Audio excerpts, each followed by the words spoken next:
네, 오늘까지 좀 세 번에 걸쳐서 또 말씀을 드렸는데 뭐 좀 간단히 요약하면 그렇습니다. 우리가 변화를 우리 삶에 주고 싶다면, 정말 변화가 일어나는 것을 보기를 원한다면 우리가 마음 훈련부터 해야 된다는 것입니다. 마음을 새롭게 함으로 변화를 받아라고 말씀을 하십니다. 그래서 변화는 어디서부터 시작된다고요? 마음을 새롭게 함으로 우리 삶이 변화를 받을 수 있다는 겁니다. 그래서 하나님의 마음, 하나님의 생각을 우리가 선택하는 것이 중요하다는 것이죠. 그래서 사단은 우리의 마음을 주 타겟으로 공격을 합니다. 어떤 생각을 파송한다는 거죠. 근데 여기에 하나님이 주신 마음이 뭐가 아니라고 했어요? 두려워하는 마음이 아니라고 했습니다. 그럼 뭐가 주는 생각이에요? 사단이 주는 생각입니다. 우리가 두려워하는 마음을 계속 먹다 보면 사단에 죽이고 멸망하고 또 도적질을 하려는 그런 목적에 우리가 부합하게 살게 된다는 겁니다. 그죠? 그런데 하나님께서는 어떻게 해요? 생명을 주실 때 풍성히 주게 하시기 위해서 하나님이 하시는 일은 뭐예요? 어떤 마음의 생각을 우리에게 주신다는 겁니다. 그 생각이 뭐예요? 첫째는 능력의 생각입니다. 그래서 하나님의 전능하심을 근거로 자꾸 생각하도록 우리 마음을 훈련시켜 가신다는 것이죠. 두 번째는 사랑의 마음입니다. 하나님의 사랑을 근거로 생각하고 마음 먹을 수 있도록 우리 인생을 이끌어 가신다는 겁니다. 오늘은 절제하는 마음입니다. 그래서 하나님께서 주시는 마음은 절제하는 마음이라는 것입니다. 그래서 뭐 지금까지 한 거 다 설교 요약해 보면 이겁니다. 변화하기 원하느냐? 마음을 바꿔라. 생각을 바꿔라라는 것입니다.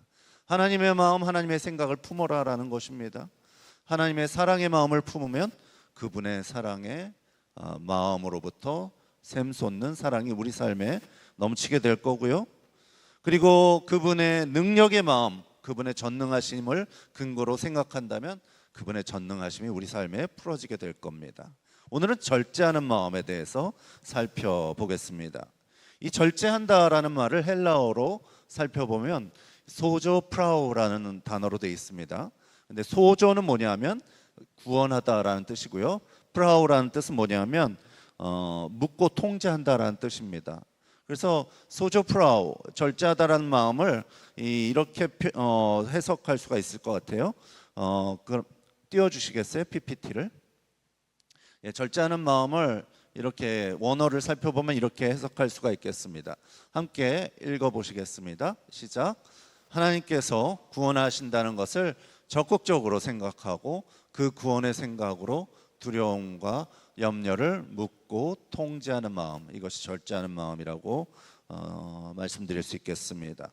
그러므로 절제하는 마음이란 두려운 생각이 들 수 있는 위기의 상황마다 하나님의 구원하심을, 건져주심을, 건져내어 주심을 생각하면서 두려움과 염려를 묻고 통제하는 마음을 절제하는 마음이라고 말씀드릴 수 있겠습니다.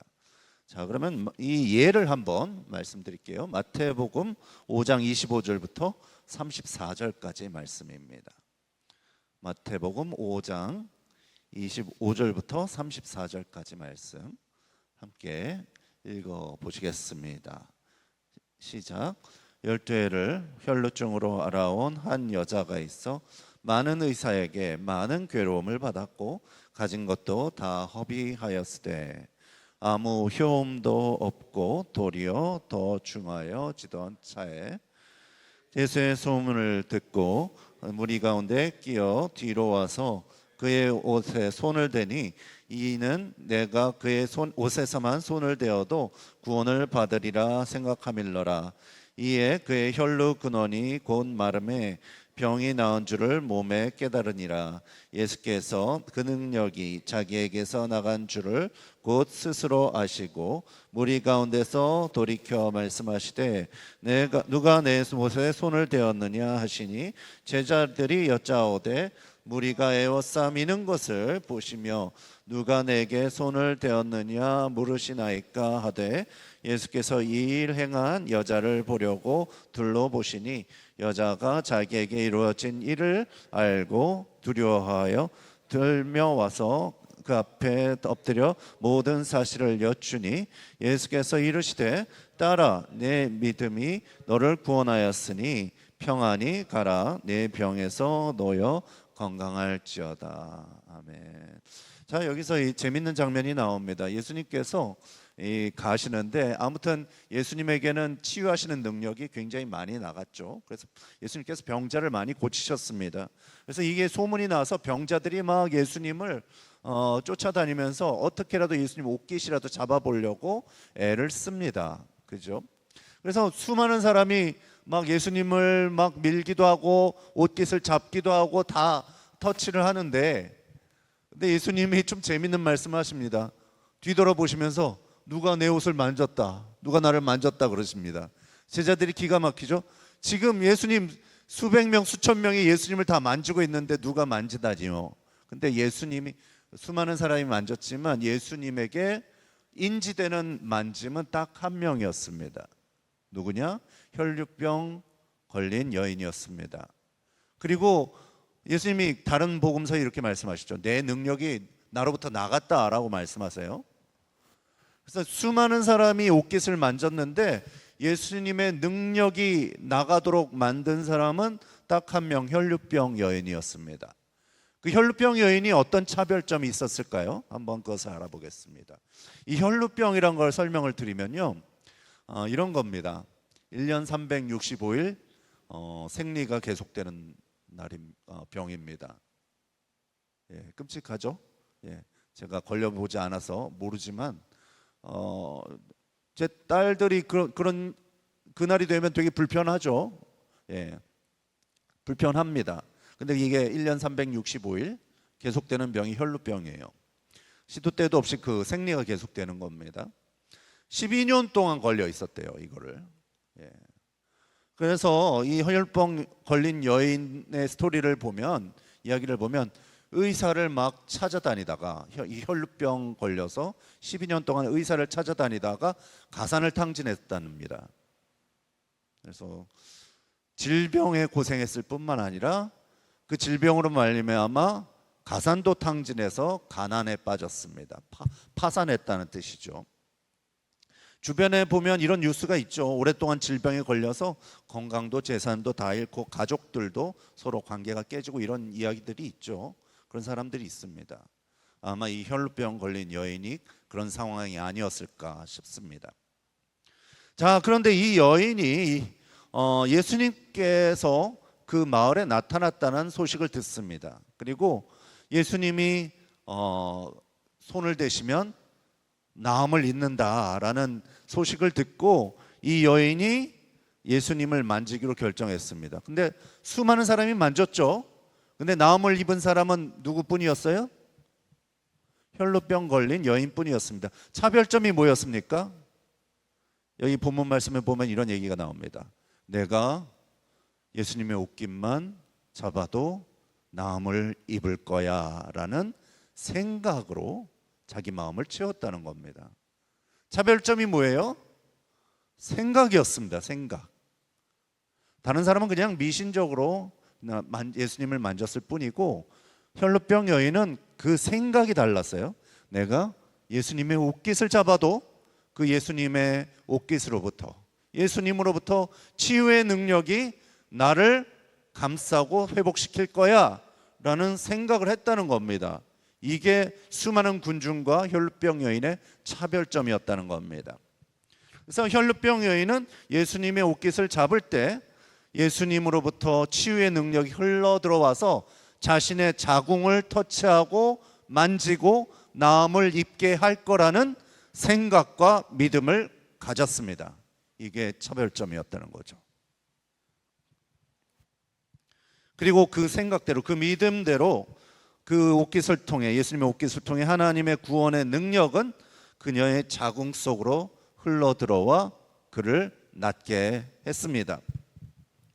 이 이야기에서 그래서 예수님이 뭐라고 하세요? 내 능력이 너를 낫게 했다라고 하십니까? 아니죠. 너의 믿음이 너를 낫게 했다라고 합니다.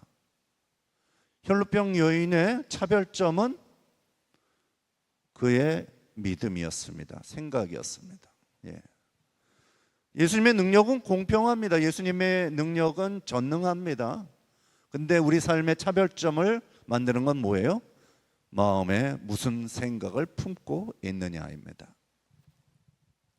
자, 그러면 이야기에서 알 수 있듯이 구원하였다. 예수님이 너의 믿음이 너를 구원하였다 했을 때 구원이란 거 천국 가는 건가요? 문맥상 너의 믿음이 너를 구원했다 말씀하셨잖아요. 예수님 보통 그렇게 말씀하시잖아요. 근데 치유의 현장에서 보통 말씀하시거든요. 그렇죠? 너의 믿음이 너를 낫게 했다. 너의 믿음이 너를 구원했다. 너 날 믿어서 천국 갔다란 말이면 그 사람 죽었어야 되죠. 근데 낫게 구원했다라는 뜻은 뭐예요? 여기서 건짐을 받았다라는 겁니다. 질병으로부터. 예. 그래서 구원이라는 건 조금 폭넓습니다. 우리가 생각하는 것보다. 죽어서 천국 가는 게 역시 핵심이지만 우리 삶의 어려움에서 건져내어 주신다는 뜻이기도 합니다. 여러분 어려운 상황 하나하나 있죠? 여러분 독특한 어려움이 있을 겁니다. 그죠? 각 사람마다 독특한 어려움이 있죠. 바로 그 어려움에서 건지는 것이 구원이라고 할 수 있다는 것입니다.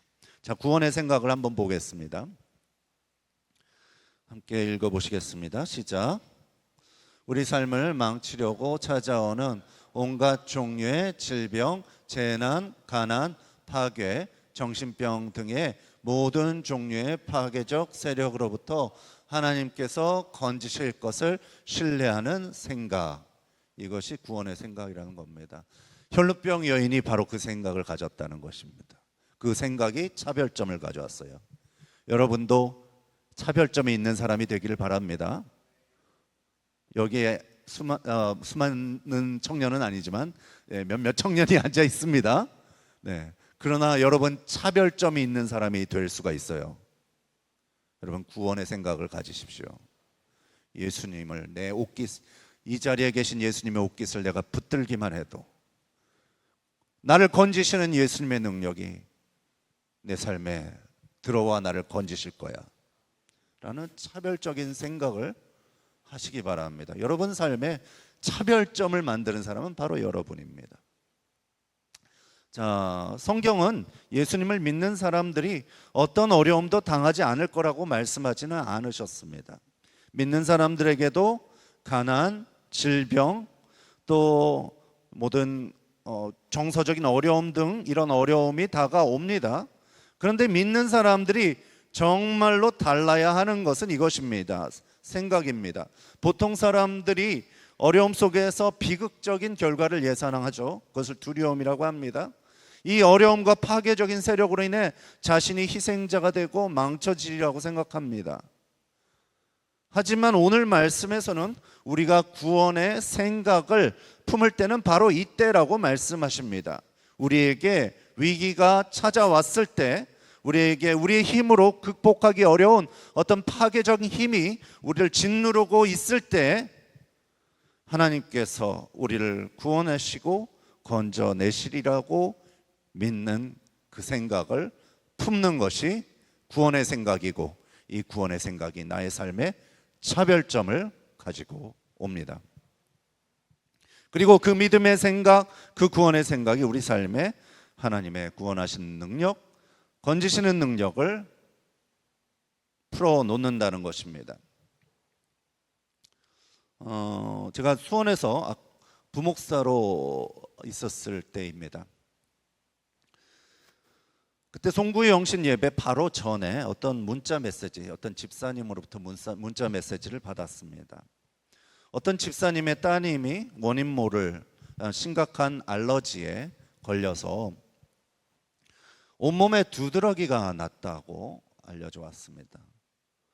그래서 온몸에 이렇게 두드러기가 나서 박박 밤새도록 긁고 온몸이 간지럽고 열이 나서 잠을 못 자고, 그래서 응급실에 가기 직전이니까 목사님 와서 좀 기도해 주세요라고 저에게 문자가 왔습니다.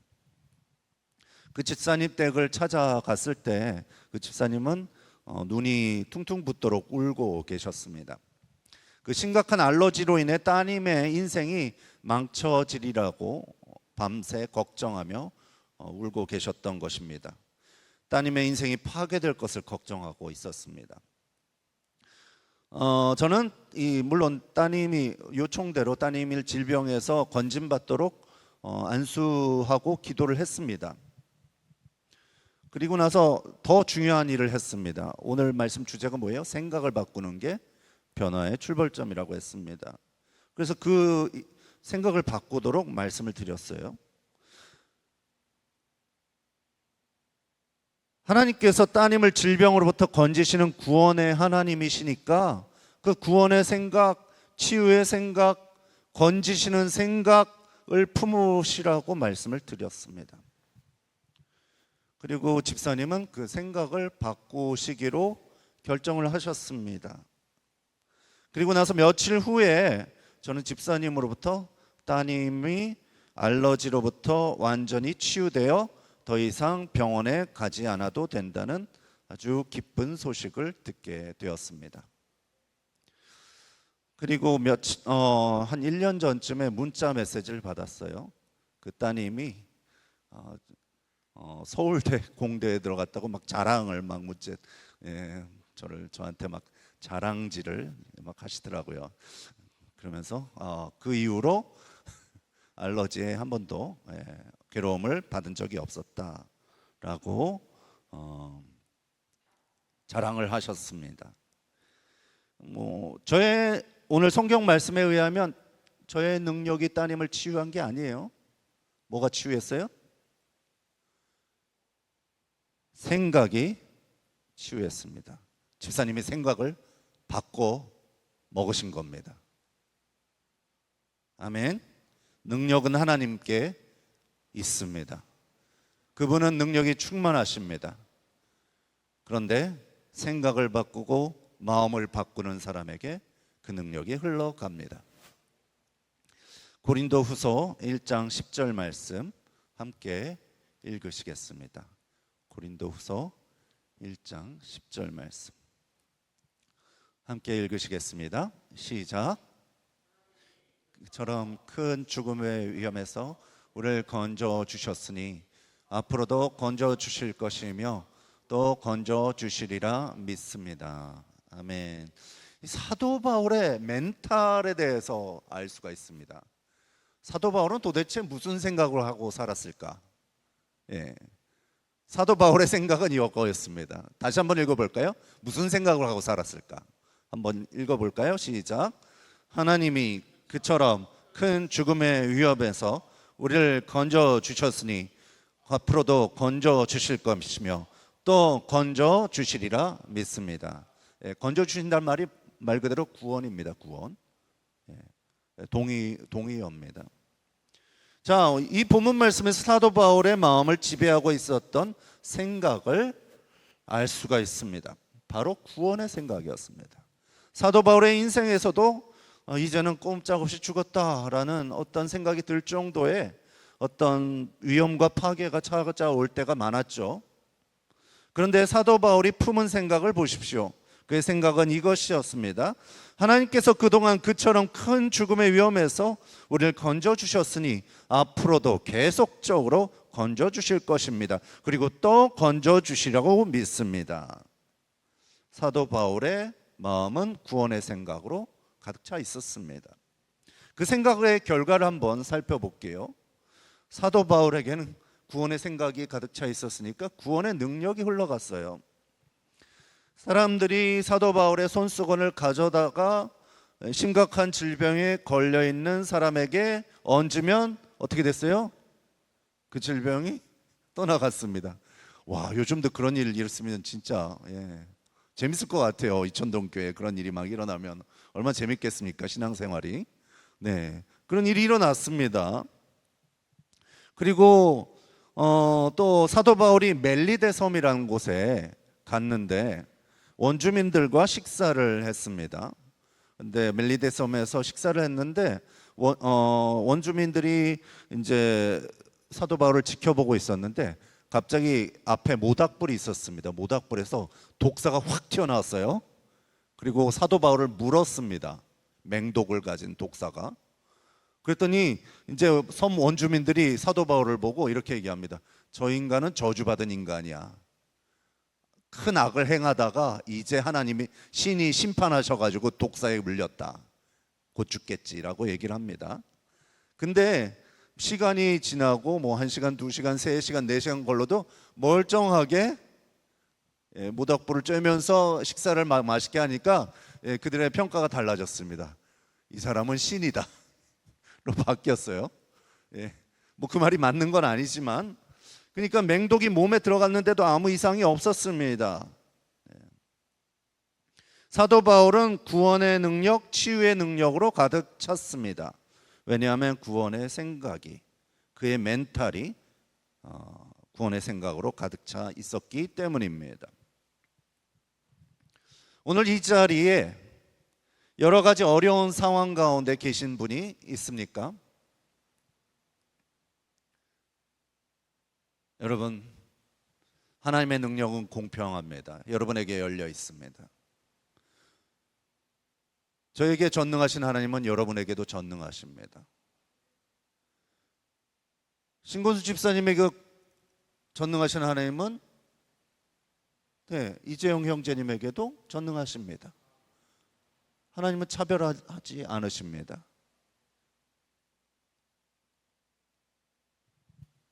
우리의 생각을 바꾸면 됩니다.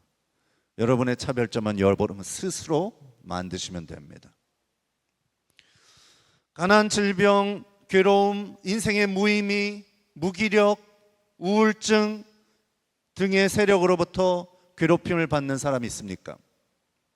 이런 어려움 속에 하나님 도대체 뭐 하시나라는 탄식 속에 있는 분이 있습니까?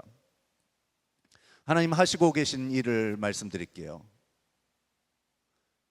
저를 그분의 입술로 움직이고 계세요.